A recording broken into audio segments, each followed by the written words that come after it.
Hello guys, my name is Fluffy/Land. We're back with another Roblox trading guide video, and hopefully this will help you learn about how to be a better Roblox trader. But the topic of today's video is going to be ways to trade on Roblox. So there are many different kinds of ways to trade on Roblox, different kind of ways to make profit, and we'll be discussing all of that in this video. So this might be a bit of a longer video, so buckle up because we're about to teach you some cool ways to trade. Alright guys, so the first way to make profit on Roblox is simply upgrading and downgrading. These are the two most very simple terms on Roblox trading that will help you make profit, or sometimes you will have to take L's on trading, but that's just the way everything works. You can't always just get profits, it's just not possible. But as you can see here, we have perfect examples of that, upgrade and downgrade. So for example, maybe I want to take a downgrade on Playful Vampire and get like a 10,000 Robux overpay. So someone might send me 90,000 value for it, and I'll accept it and get that 90,000 value. And the way I can make profit by doing that is taking all those items I just got and trying to overpay for Playful Vampire, but instead of overpaying 10,000, overpaying only 7,000 to get it back, and therefore if I can manage to do that, I will gain 3,000 value as a result of that. So upgrading and downgrading can be very useful on Roblox. Now yes, it will take a little bit of time because of the god-awful holding period, but that's basically how I can do it. So for example, this person right here wants to upgrade all of these items into a bigger amount. Now the way upgrading and downgrading usually works on Roblox is quite simple like this. If you are downgrading, you should be getting an overpay for the most part. If your item is good and not selling bad, you should be getting an overpay if you are downgrading your higher item for lower items. If you are upgrading, you should be the one overpaying, given that the item that you are trading for is good and not lowballing. Now obviously there are exceptions to these two rules. For example, if you're upgrading into a very bad item, you might have the person lowball it to you so you can get it for cheaper because it's lowballing, it's not doing good, so why should you overpay for an item that's not doing good? And then the other example is that if you're downgrading your limited, so let's say Roblox Madness Face, but you're getting a lowball for it, so you're taking items but you're the one overpaying for it despite you downgrading, you might be doing that because Roblox Madness Face might be doing really bad. It might be lowballing and lowering, so people aren't going to overpay for it, which makes a lot of sense, right? So upgrading and downgrading is usually how it works. But just remember that if you're upgrading into an item, you should be the one overpaying. If you are downgrading your item, you should be getting an overpay. But that's basically how upgrading and downgrading works. Alright guys, the next way to profit on Roblox trading is overpays. Overpays are like the most simple way to make profit. So as you can see here, this person right here, his name is Growl Hatter. I'm going to use him as an example, but this person right here has a bunch of items right here and he's listed them for basically what he wants. So for example, UPR, he wants a 5k overpay on UPR. So that basically means he's asking for a 5k overpay. He could also ask, another way of asking for a 5k overpay is he could say he wants 65k on this item, but obviously he's not asking for 5k on this item. He obviously wants a 5k overpay. That makes no sense at all. So you could either ask for 5k or 65k. That basically means the same exact thing. For Illumina Vision Mystic, he wants a 2k overpay. For Green Queen of the Night, he wants an 8k overpay. And for Baron Von Bot, he wants a 3k value overpay. So I'm assuming he wants a 3k overpay on the value of the item. And then you can also just simply be asking for an overpay on something like Circus Sword, but not exactly know how much he wants on it.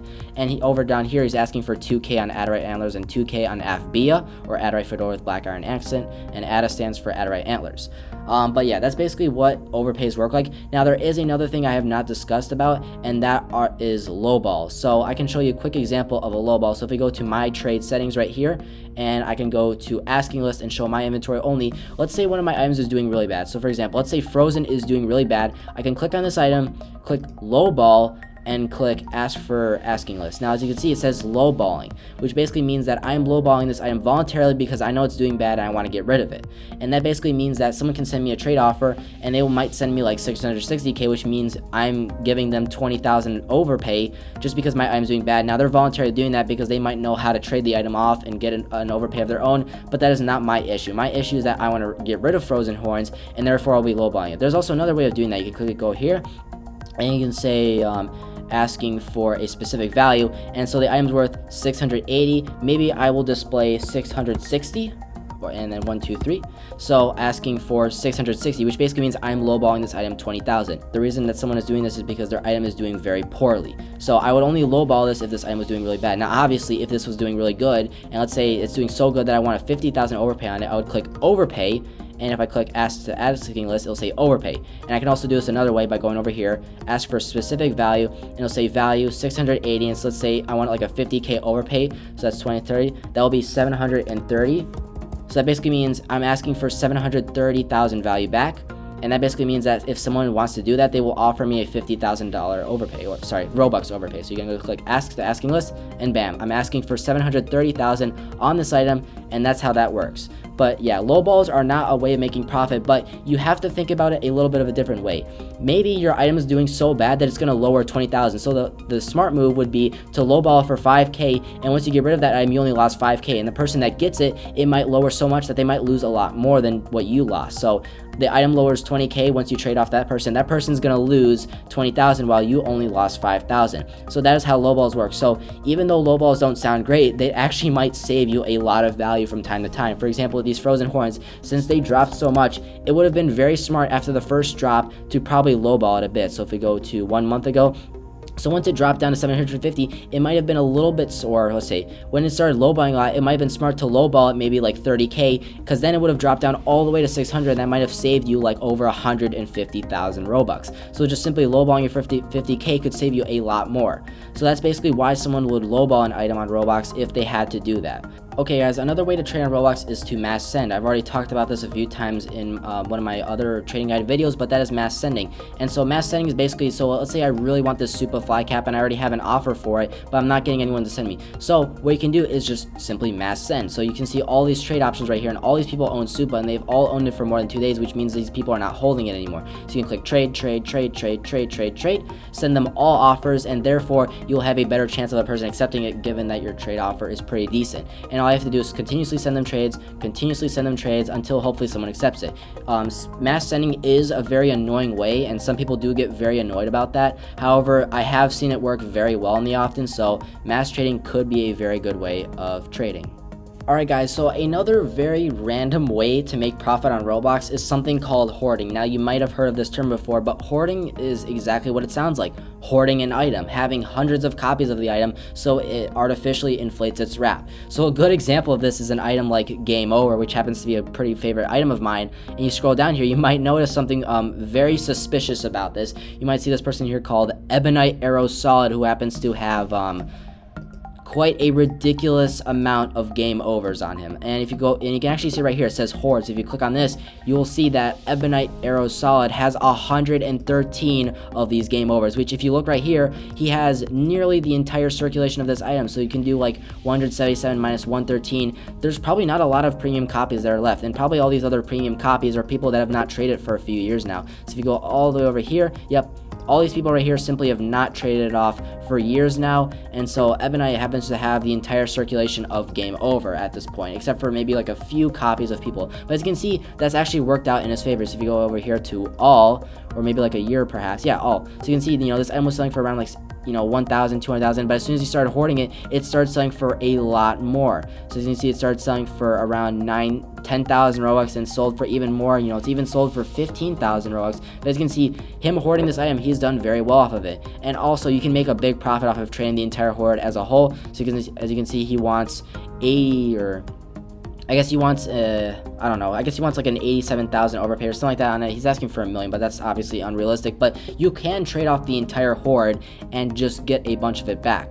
Or like, what I mean is like, you can just trade off this entire hoard for a giant profit, and maybe when the item disperses, you can trade for all those copies again and trade for more profit, and that's how you can do that. Or you can just trade off the whole hoard and just forget about it and let the item die, but it doesn't really matter because you got your profit, and it doesn't really matter what happens with the hoard after that. But people have hoarded these items before, so a good example of an item that might have been hoarded recently could be, what's an item that got hoarded pretty recently?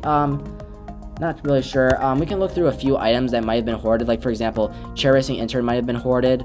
If we go to hoarding, yeah, so it has gotten a little bit of hoard sometimes, but obviously once it releases its hoard, it does bad. So as you can see, this item had a 3 hoard copy, got released, and this item started doing a little bit poorly, as you can see, and lost 100,000. So it did a lot more than just poorly. It did horrifically. That was, yeah, it was not good when that hoard released. And obviously Venom Shank also had a really big hoard on it. So if you look right here, this item had a hoard of over 50 copies, and as soon as it, you know, lost all of that hoard, the item just got devalued and revalued at 40,000. So as you can see, the item did very bad. So you have to be very careful of hoard releases, because hoard releases can be very good for you, especially if you own an item that's currently being hoarded. It could be bad for you if that person decides to release that hoard, and that will screw you over as a result, because the item will start to sell more because there's more copies in circulation. So people are trying to make a profit off of its artificially inflated wrap. But yeah.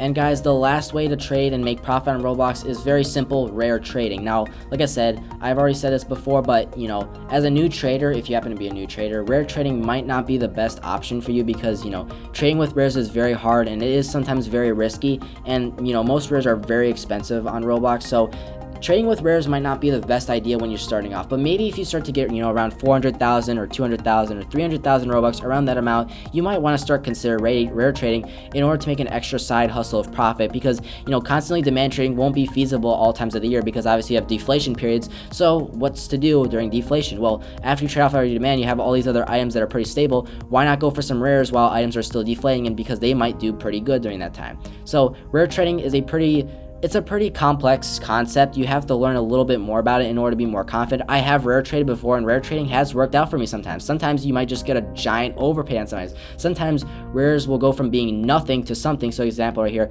this thing was valued at 40,000, just sat at 50,000 for absolutely no reason for so long, and then guess what? Goes all the way to 160,000. These rares can be very, very unpredictable. They can do very well or they can do very bad. So if you ever do start doing rare trading, be very cautious of these items, because they could always backfire on you, but they could also bring you a lot of profit.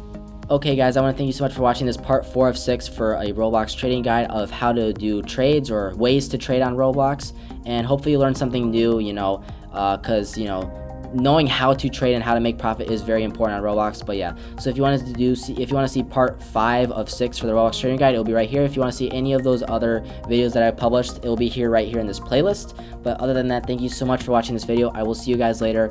Peace.